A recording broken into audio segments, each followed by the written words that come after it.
Assalamualaikum warahmatullahi wabarakatuh. Halo semuanya teman-teman, selamat malam, selamat datang kembali di channel kesayangan kita, channel Lilo Extreme. Dan dimanapun teman-teman berada, semoga teman-teman selalu dalam keadaan sehat walafiat tanpa kekurangan satu apapun. Amin, amin ya robbal alamin. Pada kesempatan yang baik ini kami akan membawakan satu kisah dari Sanu Nareswari. Oh, kisah-kisah dari Mbak Sanu keren-keren buat pasti teman-teman ya. Tapi sebelum kita masuk ke dalam kisahnya, buat teman-teman mungkin yang belum subscribe bisa diklik dulu tombol subscribe. Jangan lupa lonceng notifikasinya dinyalakan agar teman-teman selalu mendapatkan notifikasi dari konten-konten yang akan kami upload di setiap harinya. Dan kami juga ingin berterima kasih ya kepada seluruh teman-teman yang sudah selalu setia hadir, yang sudah selalu mendukung kami, karena teman-temanlah kami selalu bersemangat berkarya di setiap harinya. Dan gak pakai lama-lama lagi ya, siapin kopi dan cemilannya, langsung aja kita masuk ke dalam kisahnya. Bude horor on. Santet yang berbalik kepada tuannya.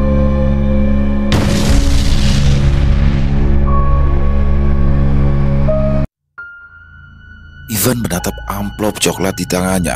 Di dalamnya, surat pemecatan dari kantor yang sudah menjadi tempatnya bekerja selama 5 tahun tersimpan, lengkap dengan rincian pesangon yang ia terima.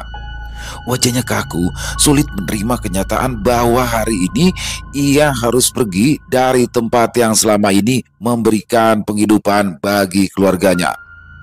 Kantor tempatnya bekerja melakukan pengurangan karyawan besar-besaran dan Ivan sayangnya termasuk dalam daftar itu. Sesampainya di rumah, Ivan disambut oleh tatapan penuh tanya dari istrinya, Mira. Ya, mereka berdua sudah menikah selama 7 tahun dan selama itu pula Mira selalu mendukung segala keputusan Ivan. Tapi kali ini, Ivan harus memberikan kabar yang tidak menyenangkan. Sambil meletakkan tas kerjanya di kursi dekat pintu, Ivan duduk di meja makan. "Kamu pulang cepat, Mas?" tanya Mira yang sedang memotong sayuran di dapur. Ivan terdiam sesaat, lalu menarik nafas dalam-dalam sebelum akhirnya ia menjawab. "Aku dipecat," katanya datar. Suaranya terdengar berat, walau sudah berusaha untuk tetap tenang. Mira berhenti memotong sayuran, ia menatap Ivan kaget. "Kok bisa?" katanya pelan, berjalan mendekat lalu duduk di sebelah suaminya. "Pengurangan karyawan besar-besaran, dan aku salah satunya," jawab Ivan sambil menyerahkan amplop coklat berisi pesangon kepada istrinya. "Ini uang pesangon yang mereka kasih." Mira membukanya, lalu membaca isinya dengan seksama. Angka yang tertera di kertas itu memang cukup besar, tapi ini hanya akan bisa menutupi kebutuhan mereka hanya untuk sementara. Ia menatap Ivan dengan sorot mata yang bimbang. "Kita harus cari jalan keluar, Mas," katanya. "Kita nggak bisa bergantung sama pesangon ini terus-terusan." Ivan mengangguk pelan, memandang meja kosong di depannya. Dia tahu Mira benar, tapi saat ini kepalanya masih dipenuhi dengan rasa kecewa dan marah terhadap situasi yang tidak bisa dikendalikannya. Mereka duduk diam sejenak, masing-masing tenggelam dalam pikiran mereka. Beberapa hari pun berlalu. Ivan menghabiskan waktunya di rumah, berpikir keras untuk mencari solusi. Mira tetap berusaha menjalankan rutinitas rumah tangga seperti biasa. Ada kekhawatiran yang perlahan tumbuh dalam dirinya. Suatu pagi, saat mereka sedang duduk bersama di ruang tamu, Mira mengajukan sebuah ide.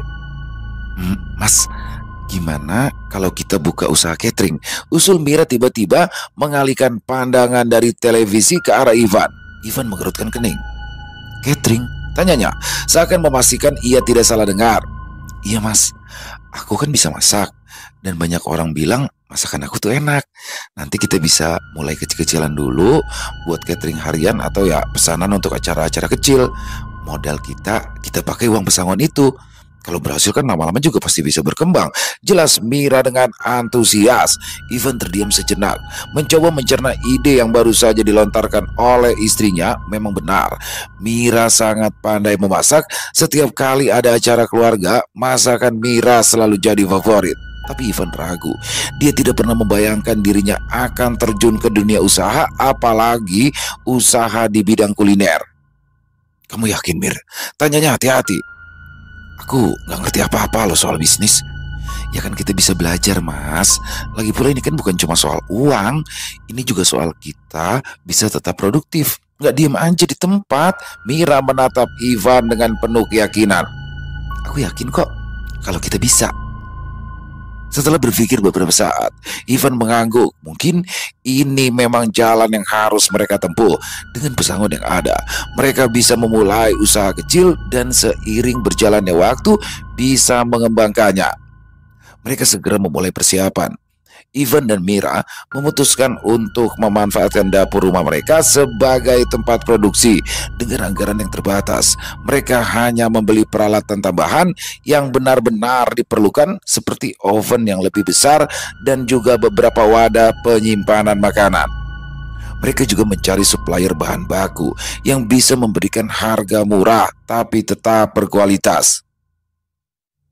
Mira mulai bereksperimen dengan berbagai menu di dapur, sementara Ivan mengurus masalah lain seperti mengatur pengiriman dan menghitung biaya.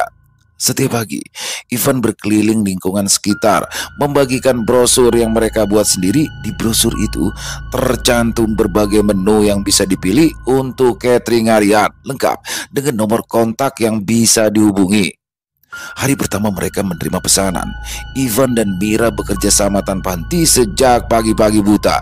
Mira memasak dengan penuh konsentrasi, sementara Ivan mengemas makanan dan memastikan semuanya berjalan dengan lancar. Pesanan pertama mereka datang dari tetangga yang ingin mengadakan syukuran kecil di rumahnya.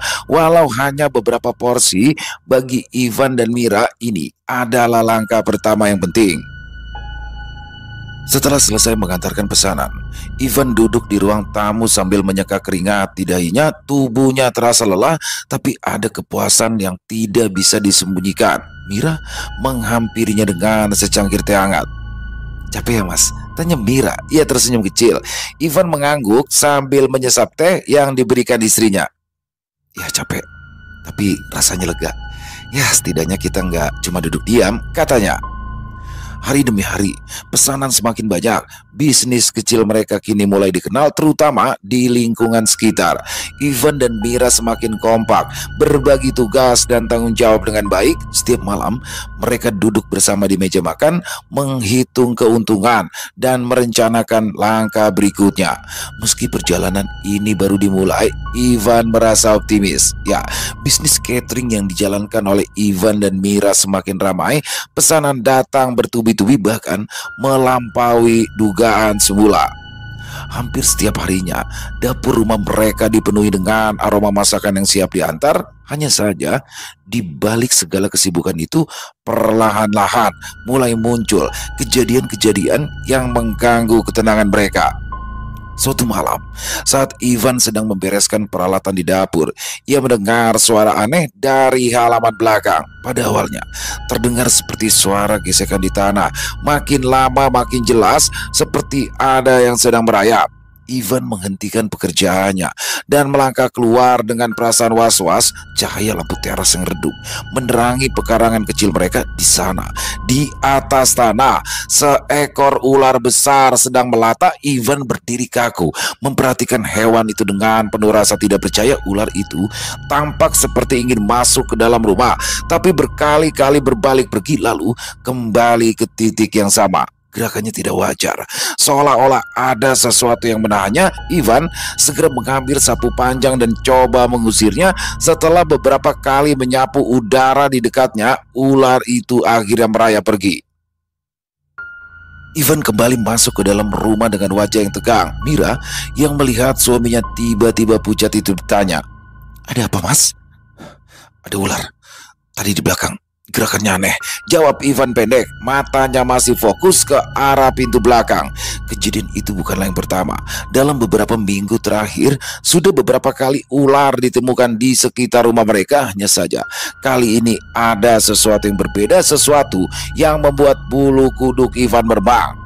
Malam-malam berikutnya, kejadian-kejadian ganjil semakin sering bermunculan. Pada suatu malam, ketika Ivan dan Mira sedang bersiap untuk tidur, terdengar suara tawa perempuan dari luar jendela kamar mereka. Suara itu lirih tertahan. Anehnya, terdengar jelas di tengah keheningan malam. Ivan bangkit dan mendekati jendela. Dia menyingkap tirai dengan hati-hati, berusaha mencari asal suara, namun yang dilihatnya hanya kegelapan pekat. Di luar sana tak ada siapapun. "Kamu dengar suara itu?" bisik Ivan. Suaranya serak. Mira yang sedang berbaring menoleh, wajahnya pucat. "Dengar, Mas, itu kayak suara perempuan lagi ketawa." Ivan berdiri di depan jendela, matanya berkeliling menelusuri halaman yang hanya diterangi oleh lampu tembara. Tapi tidak ada tanda-tanda kehidupan di luar, hanya bayangan pohon yang tertiup angin. Dia pun kembali ke tempat tidur. Rasa was-was masih ada. Malam itu suara tawa terus terdengar, seolah-olah mengejek mereka, tak jelas dari mana asalnya. Suara rumah semakin mencekam. Salah satu puncak ketakutan terjadi ketika Ivan sedang mengantar pesanan catering pada suatu sore. Saat membuka pintu untuk keluar, di sudut mata dia menangkap sosok besar berdiri di ujung halaman. Sekilas sosok itu tampak seperti pria tinggi besar dengan tubuh hitam legam, tapi ketika Ivan menoleh lebih jelas, sosoknya menghilang begitu saja. Jantung Ivan berdegup kencang. Dia berdiri terpaku di ambang pintu, berusaha mengatur nafas. Apa tadi?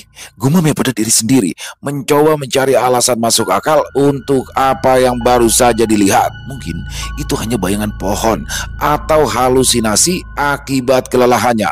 Tapi jauh di dalam lubuk hatinya, Ivan tahu apa yang dilihatnya tadi itu bukan manusia. Di malam harinya, Ivan menceritakan kejadian tersebut kepada Mira. Wajah istrinya semakin terlihat cemas. "Kita harus cari tahu deh, Mas," kata Mira dengan suara pelan. "Kenapa akhir-akhir ini sering terjadi hal-hal aneh di rumah kita?" Ivan mengangguk, menyetujui kekhawatiran istrinya. Mereka memutuskan untuk memanggil seorang teman lama yang dikenal mampu melihat hal-hal yang tak kasat mata. Akan tetapi, rencana tersebut tidak pernah terlaksana. Keduanya pun kembali repot dengan berbagai pesanan yang masuk. Hari itu terasa sangat sibuk bagi Ivan dan Mira. Mereka sedang mempersiapkan pesanan catering besar untuk acara pernikahan di kota sebelah. Dapur bising dengan suara wajan yang mendidih, sayuran yang sedang dipotong, dan aroma bumbu yang semerbak memenuhi ruangan.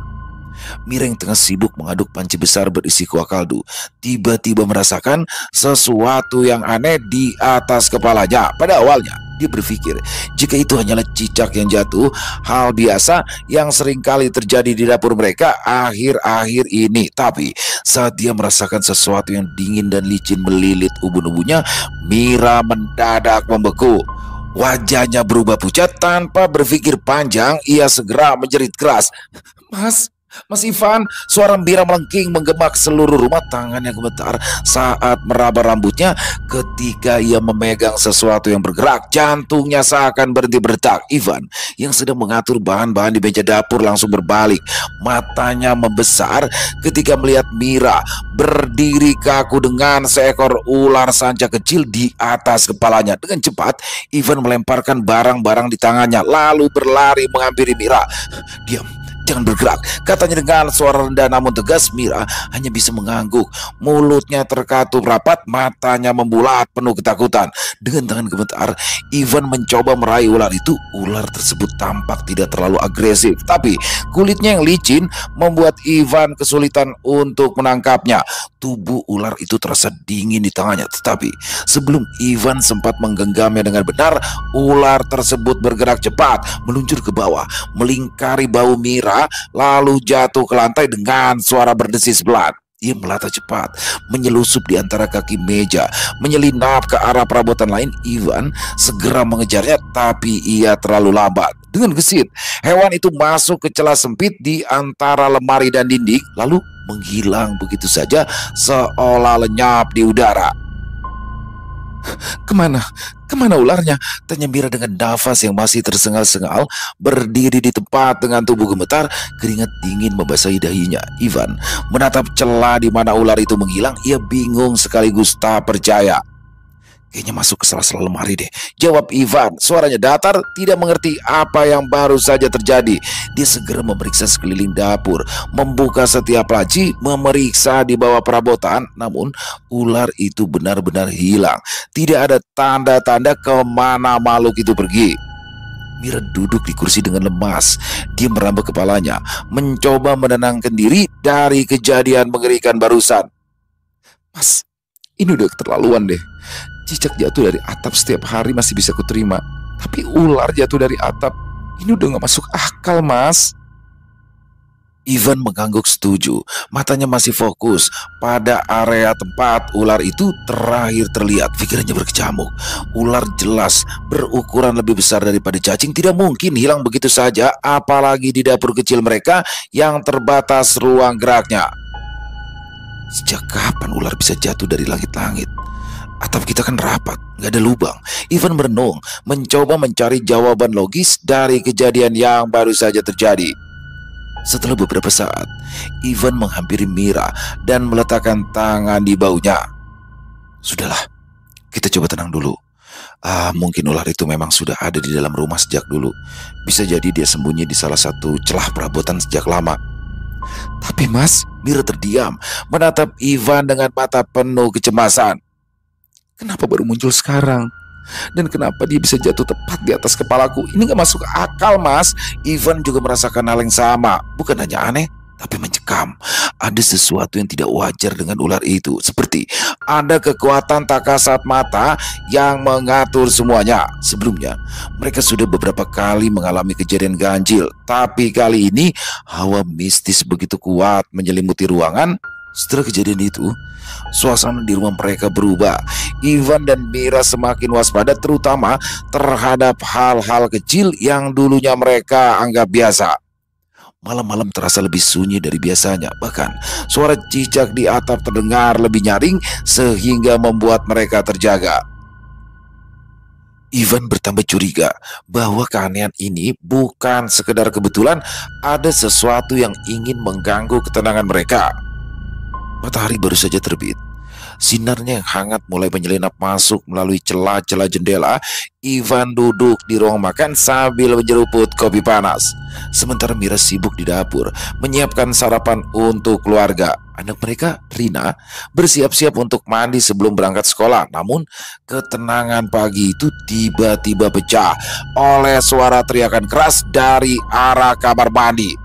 Ular! Suara Rina yang melengking membuat Ivan dan Mira langsung tersentak. Kopi yang sedang diminum Ivan nyaris tumpah saat ia buru-buru bangkit dari kursi. Mira yang sedang menggoreng telur berlari dari dapur dengan wajah yang pucat. Ada apa, nak? Ada apa? Tanya Ivan dengan suara keras, berusaha mengatasi kepanikan yang tiba-tiba menyelimuti rumah. Rina keluar dari kamar mandi dengan wajah ketakutan. Wajahnya pucat dan tubuhnya gemetar. Di dalam ada ular besar di kamar mandi, katanya terbata-bata, menunjuk ke arah pintu kamar mandi yang setengah terbuka. Ivan segera bergerak cepat, melangkah menuju kamar mandi dengan hati-hati. Kali ini, nalurinya sudah terlatih setelah beberapa kali harus menghadapi situasi serupa. Ia menyuruh Mira dan Rina untuk menjauh, sementara dirinya membuka pintu kamar mandi perlahan. Dan benar, di sudut kamar mandi, seekor ular besar melata di lantai basah, diam tak bergerak. Kepalanya menengadah, seakan sedang mengawasi gerakan Ivan. Ukurannya cukup mengerikan, lebih besar daripada yang pernah mereka lihat sebelumnya. Tubuhnya hitam berkilat, dengan corak abu-abu yang membuatnya tampak lebih menakutkan. Mas, apa yang harus kita lakukan? Suara Mira terdengar di belakang. Masih penuh kecemasan, Ivan tidak menjawab. Dia hanya menatap ular itu sejenak, kemudian melangkah mundur. Tanpa membuang waktu, ia menyuruh Mira memanggil semua orang yang sedang ada di rumah. Kumpul di sini. Kita harus menangkap ular ini sekarang. Mira mengangguk. Ia bergegas ke kamar tamu. Kakak iparnya dan istrinya kebetulan sedang menginap hari itu. Mas Hendra, tolong bantu Mas Ivan, ada ular di kamar mandi, ucap ya pada Hendra, kakak Ivan yang baru keluar dari kamar. Mendengar itu, Hendra bergegas ke belakang rumah. Ularnya di mana, Van? Di sini mas, kali ini jangan sampai lolos ya, jawab Ivan sambil mengatur nafas. Ivan membuka pintu kamar mandi lebar-lebar. Dengan sapu di tangannya, ia mengayunkan sapu ke arah ular, mencoba membuatnya keluar. Ular itu bergerak cepat, melata dengan gesit ke arah pintu. Tapi kali ini Ivan sudah siap. Dia menghentakkan sapu keras-keras ke lantai, memblokir jalur keluarnya. Dengan gerak cepat, Ivan berhasil memojokkan ular itu ke sudut kamar mandi.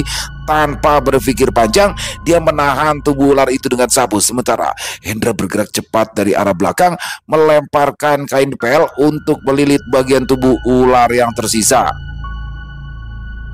Ular itu melawan, menggeliat dengan kekuatan yang luar biasa, tapi keluarga Ivan tidak menyerah. Setelah beberapa menit penuh dengan ketegangan, Ivan akhirnya berhasil menangkap kepala ular itu dengan tangan kosong.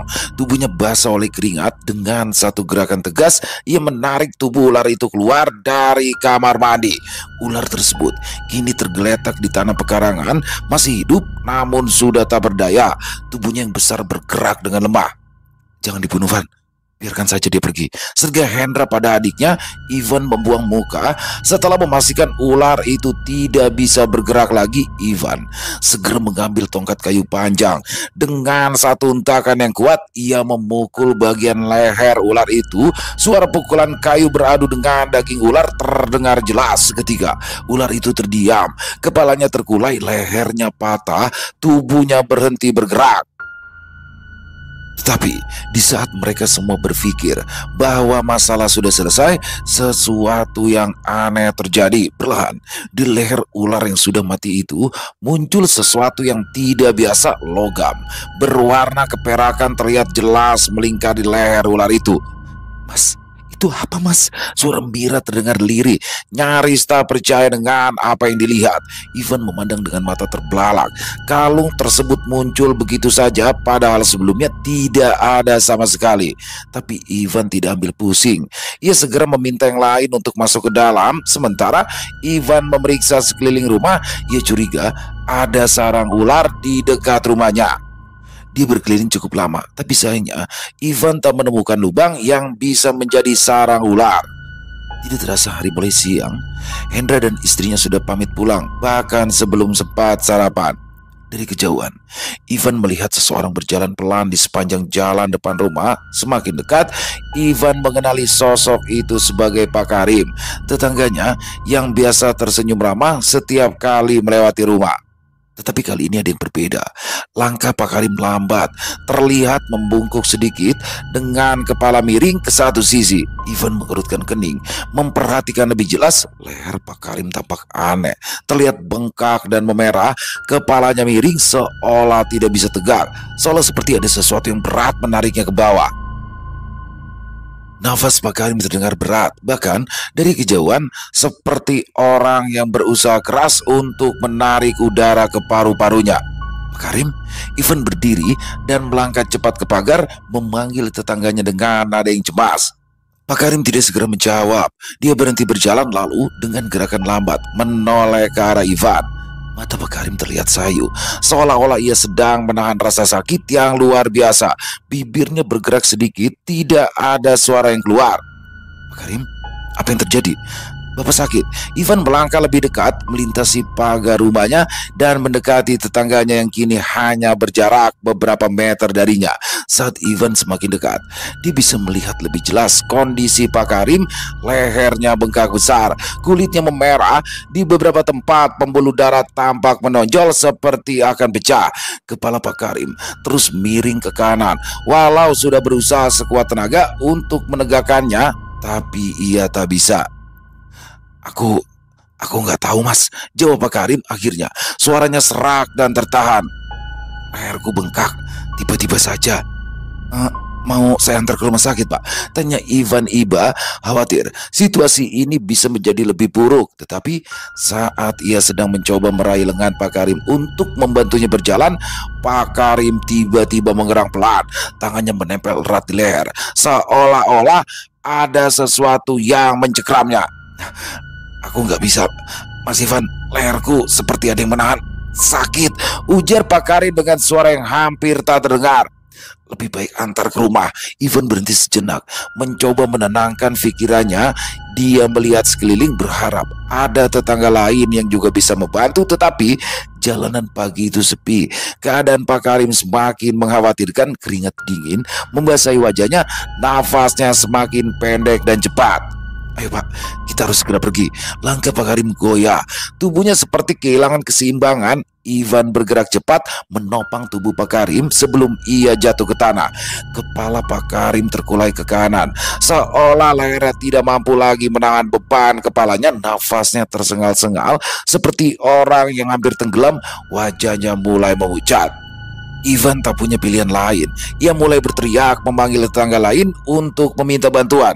Tolong, tolong, Pak Karim sakit. Suaranya menggema di jalan yang masih sepi itu. Beberapa detik kemudian, beberapa tetangga berlarian keluar dari rumah mereka, mendekati Ivan dan Pak Karim. Salah seorang tetangga, Pak Somat, segera menghampiri mereka dengan wajah yang panik. Ya Tuhan, apa yang terjadi sama Pak Karim? Tanya Pak Somat, memandang leher bengkak yang mengerikan itu. Kita harus bawa ke rumah sakit sekarang. Ivan menjawab cepat. Dengan bantuan Pak Somat dan beberapa tetangga lain, mereka mulai mencoba membawa Pak Karim ke mobil. Saat mereka bersiap-siap mengangkatnya, Pak Karim terbatuk keras. Tangannya mencengkram lehernya lebih kuat. Rang kesakitan keluar dari mulutnya. Pak Somat segera menyalakan mobil.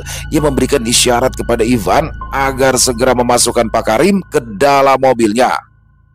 Setelah menjelang sore, akhirnya Ivan pulang ke rumah. Ia menceritakan kejadian Pak Karim, lalu tertegun kala melihat istrinya menangis. Tanganku tadi kesiram air panas, lalu melepuh seperti ini, Mas. Sudah diolesi salep tapi masih saja sakit. Sejak hari itu, sering terdengar isak tangis dari Mira yang memecah keheningan malam. Isaknya lirih, terputus-putus, seolah mencoba menahan rasa sakit yang sudah tak tertahankan. Ivan yang masih terjaga di tempat tidur hanya bisa memandangi langit-langit kamar dengan tatapan kosong. Setiap kali suara isak tangis itu terdengar, hati Ivan terasa seperti ditusuk ribuan pisau, tapi tak mampu berbuat banyak. Kondisi Mira semakin memburuk sejak beberapa minggu terakhir. Tangannya kini berubah mengerikan. Awalnya hanya bengkak biasa, kemudian muncul nanah yang menyebar di sekujur tangannya. Semakin hari, kulit di tangannya mulai mengelupas hingga akhirnya memperlihatkan daging yang membusuk, dan pada beberapa bagian tulang-tulang mulai mengintip dari sela daging. Ivan sudah membawa Mira ke rumah sakit, memeriksakan segala kemungkinan yang ada. Dokter sempat menyebut kemungkinan diabetes, tapi hasil tes menunjukkan bahwa kadar gula darah Mira normal. Lalu mereka menduga jika itu alergi. Tapi keadaan terus memburuk. Setiap kali perban di tangan Mira dibuka, bau busuk yang menusuk hidung langsung memenuhi ruangan, membuat Ivan dan anak mereka harus menahan nafas. Suara isak tangis terdengar lagi. Ivan menghela nafas panjang, kemudian bangkit dari tempat tidurnya. Matanya sayu, tubuhnya lelah, tetapi dia harus berada di samping istrinya demi untuk menghiburnya. Dengan langkah gontai, Ivan menuju musola di rumah mereka. Pintu ruangan sedikit terbuka. Dari celah pintu, Ivan bisa melihat punggung Mira yang terbalut mukena. Tubuhnya berguncang pelan, isak tangis yang jelas. Hati Ivan semakin teriris. Mira, panggil Ivan pelan saat ia melangkah masuk. Mira tidak langsung menoleh. Ia tetap duduk di lantai, sujud di atas sajadah yang sudah basah oleh air mata. Ivan mendekat. Bau busuk yang berasal dari tangan Mira segera menyambut.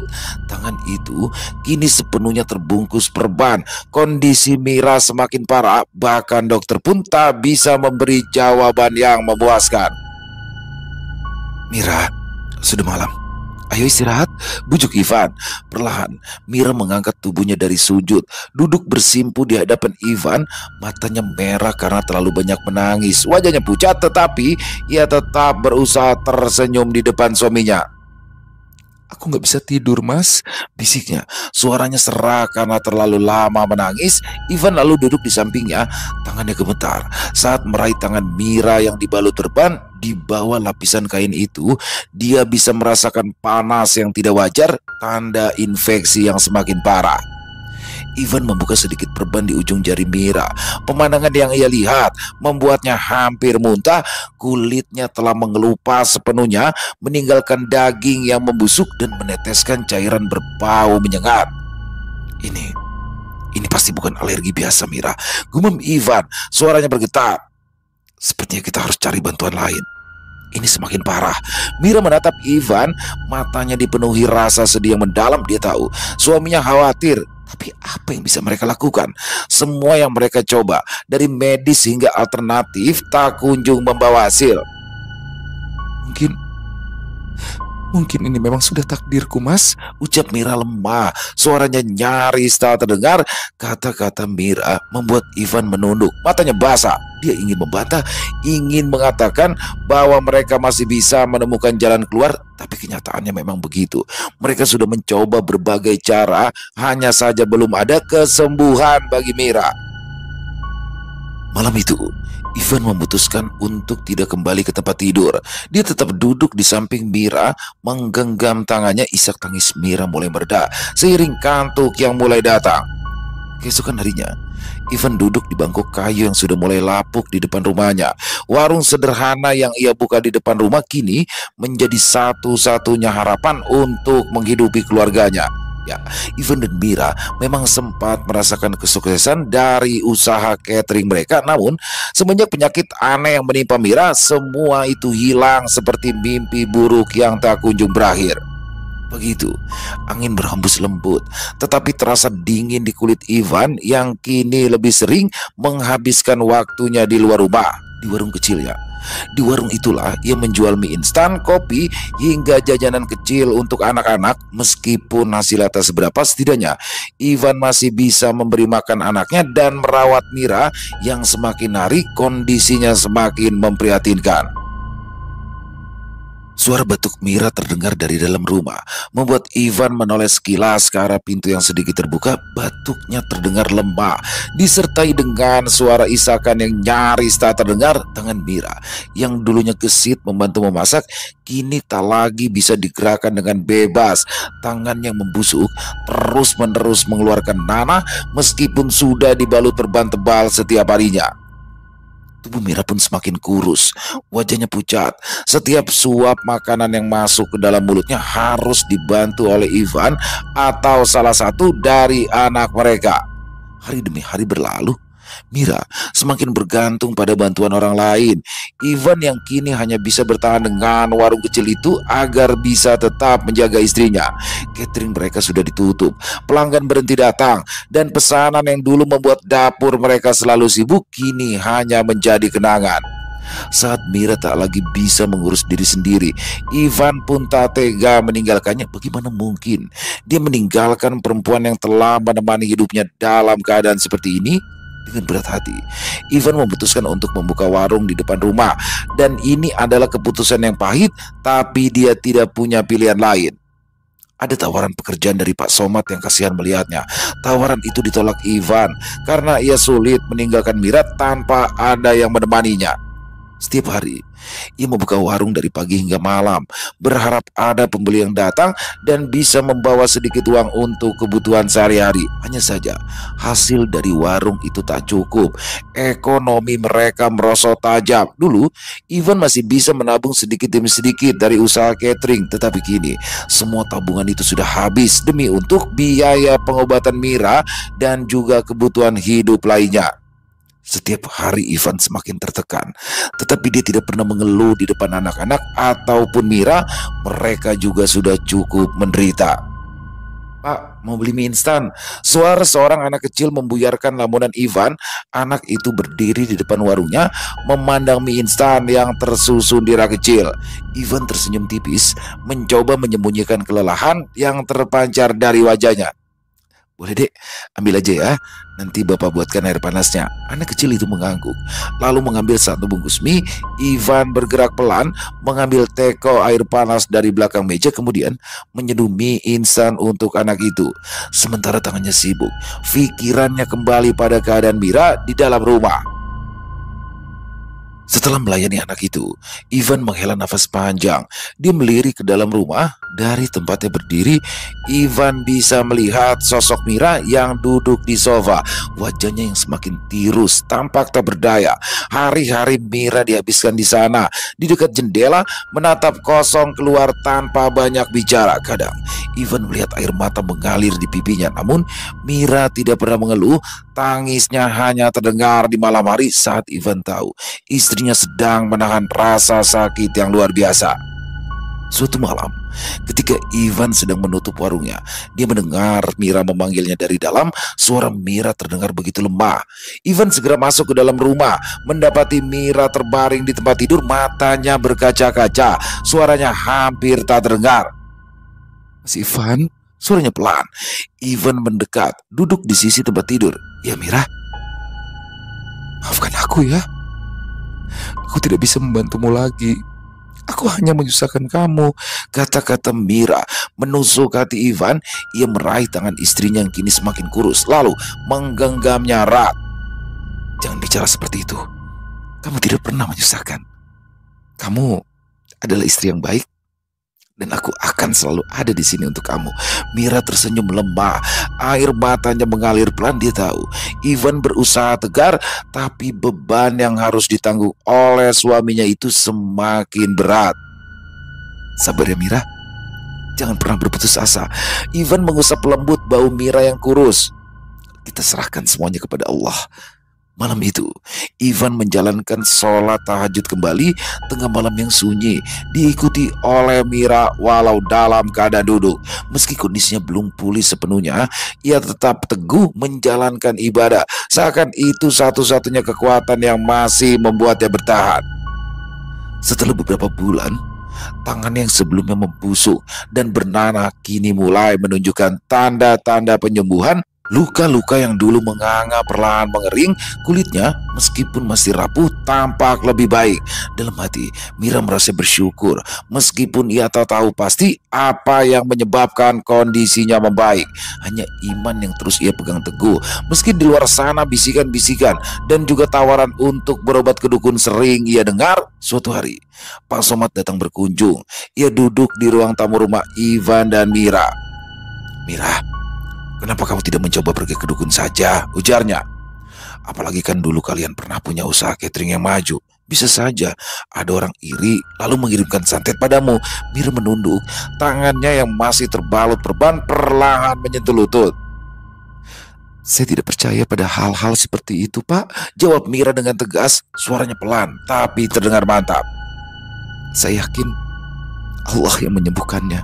Pak Somad mengangguk. Meski dari raut wajahnya jelas terlihat ia kurang setuju, tetapi Mira tetap kokoh pada pendiriannya, dan Ivan pun tak pernah ingin memaksa. Dalam hatinya, Ivan menghormati keyakinan istrinya yang tak goyah sedikit pun. Meski mereka diterpa kesulitan, Mira tak pernah menunjukkan tanda-tanda menyerah pada hal-hal klinik seperti yang dianjurkan oleh beberapa orang. Kondisi tangan Mira semakin membaik. Luka-luka yang dulu menghitam kini sudah sembuh hampir sepenuhnya. Mira bahkan mulai bisa menggerakkan jarinya meski pelan-pelan. Bahkan Mira sudah berencana untuk kembali membuka usaha catering jika tangannya sudah sembuh betul. Ia sudah merindukan pekerjaannya memasak di dapur. Ivan segera mengiyakan keinginan Mira. Baginya saat ini, kebahagiaan Mira jauh lebih penting dari segalanya.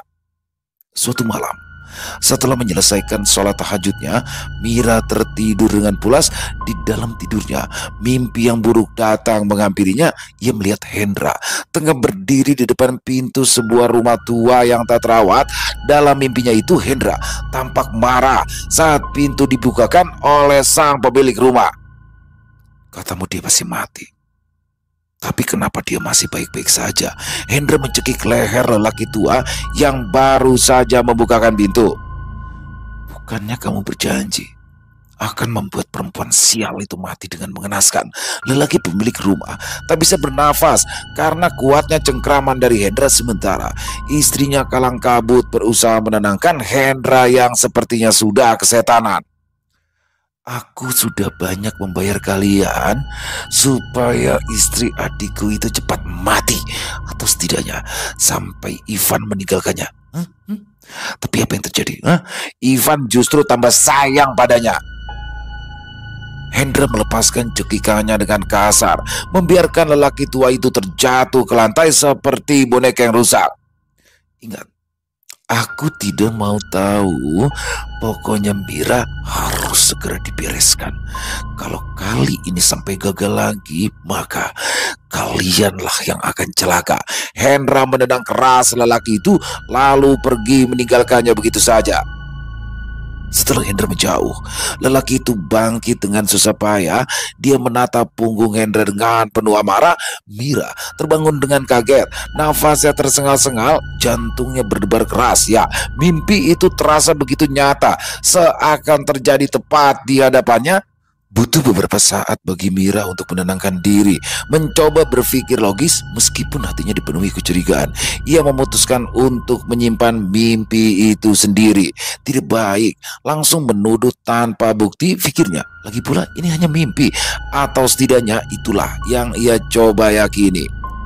Hanya saja dia tak bisa memungkiri bahwa Hendra dan keluarga Ivan yang lain tidak pernah menyukainya.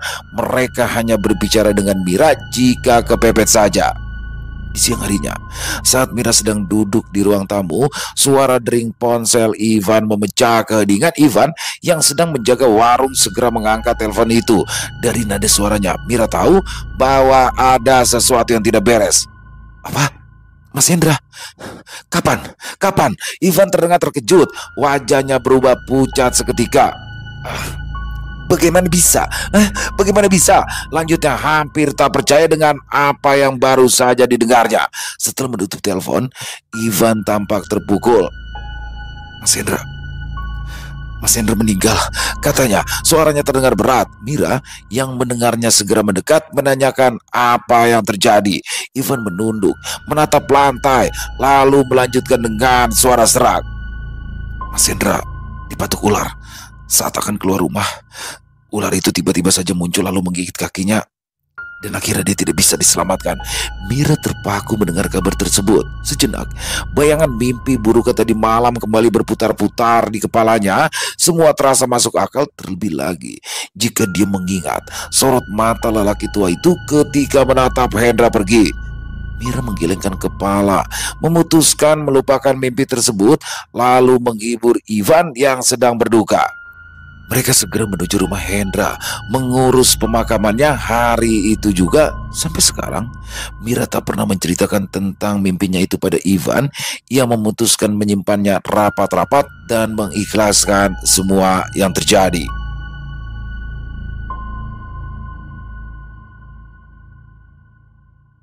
Selesai. Wow, luar biasa. Kisah dari Sanum Nareswari.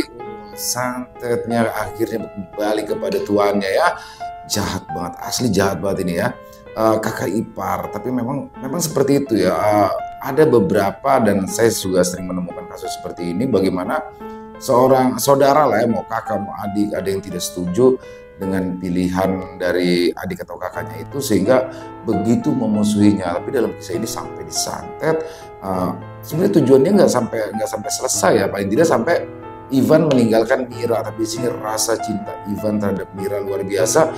Dia dengan ikhlas merawat ya kan, dalam kondisi maaf nih ya, busuk, baunya juga nggak tahan. Tapi di sini Ivan benar-benar menunjukkan kesetiaannya, sampai pada akhirnya keikhlasan Ivan dalam merawat dan keikhlasan Mira dalam menghadapi apa yang telah menimpanya di sini, mengembalikan semuanya. Dan yang menarik di sini bagi saya adalah pribadi ya, setinggi-tingginya ilmu apapun tetap kalah dengan ilmu ikhlas. Jadi hikmah baik yang bisa kita ambil dalam kisah ini adalah itu, bagaimana Mira dan Ivan benar-benar menerima apapun ya sudah, dia hadapi bersama-sama dengan tabah tanpa harus ngapa-ngapain, dan itu akhirnya kembali lagi.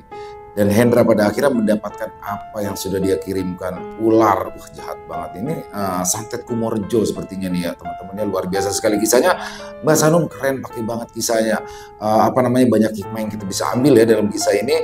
Mari teman-teman kita ambil hikmah yang baik-baiknya dan dibuang yang buruk-buruknya. Dan semoga kisah barusan bisa menghibur teman-teman semua ya, para pecinta penikmat horor misteri, lebih khususnya lagi kepada para subscriber dari channel Ilo Extreme.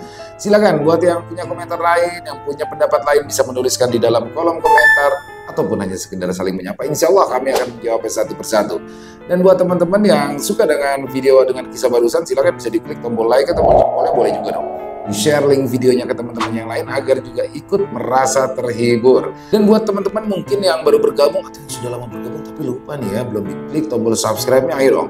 Bisa diklik dulu tombol subscribe-nya, jangan lupa lonceng notifikasinya dinyalakan agar teman-teman selalu mendapatkan notifikasi dari konten-konten yang akan kami upload di setiap harinya. Dan untuk channel Ilo Ekstrim kami upload setiap hari teman-teman ya, setiap malam jam 7 malam waktu Indonesia bagian Barat. Dan oh ya, buat teman-teman kisah horor misteri ya, yang apabila mungkin berkenan dibawakan di channel kami, silakan bisa mengirimkannya ke nomor telepon kami yang ada di bawah sini. Bebas ya, jadi dari kisah nyata berdasarkan pengalaman pribadi, silakan bisa mengirimkan ke nomor telepon kami, dan bisa lewat ketikan atau tulisan ya boleh, lewat rekaman suara atau audio juga boleh, pokoknya senyamannya teman-teman aja. Dan buat teman-teman yang sudah pernah mengirimkan kisah, kami ucapkan terima kasih. Buat teman-teman yang sudah mengirimkan kisah tapi belum sempat dibawakan, harap bersabar ya, karena harus melalui proses penggarapan terlebih dahulu agar nantinya bisa dinikmati oleh teman-teman yang lain. Dan di akhir kata saya Ilo mengucapkan permohonan maaf apabila mungkin dalam pembawaan kisahnya barusan ada kata-kata saya yang salah ataupun ada kata-kata saya mungkin yang kurang berkenan. Saya mohon dibukakan pintu maaf yang seluas-luasnya. Sampai berjumpa lagi di konten-konten kami selanjutnya yang pasti tidak kalah ngerinya, yang pasti tidak kalah seramnya. Masih bersama saya Ilo di channel Ilo Ekstrim. Salam sehat sukses selalu untuk kita semua. Wassalamualaikum warahmatullahi wabarakatuh.